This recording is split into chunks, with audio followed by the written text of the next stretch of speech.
ناظرین، صفحہ نمبر 73، رفیق الحرمین کتاب کا نام ہے لبیک اللہم لبیک۔ حج کی نیت کا طریقہ آپ کو سکھایا جا رہا ہے اس میں۔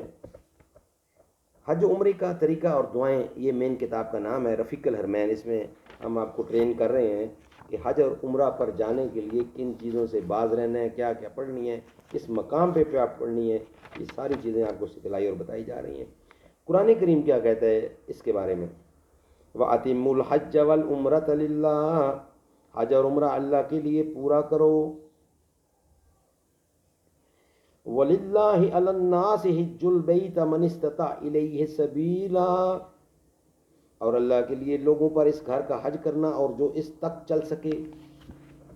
حج کی نیت مفرد بھی اس طرح نیت کرے اور متمتع بھی جب 8 ذوالحجہ یا اس سے قبل حج کا احرام باندھے مندرجہ ذیل الفاظ میں نیت کرے۔ اچھا، مفرد یہ حج کی قسم ہے جو اس سے پچھلے والے ویلاگ میں ہم بتا چکے ہیں، اور متمتع یہ بھی ایک قسم ہے حج کی جو پچھلے ویلاگ میں ہم آپ کے سامنے پیش کر چکے ہیں۔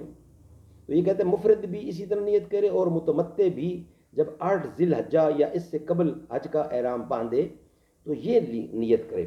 اللہم انی ارید الحج فیسرہ لی وتقبلہ منی وانی علیہ وبارک لی فیہ نویت الحج واحرمت بہ للہ تعالی۔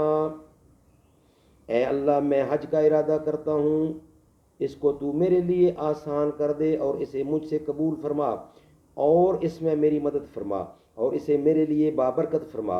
میں نے حج کی نیت کی، اللہ کے لیے اس کا احرام باندھا۔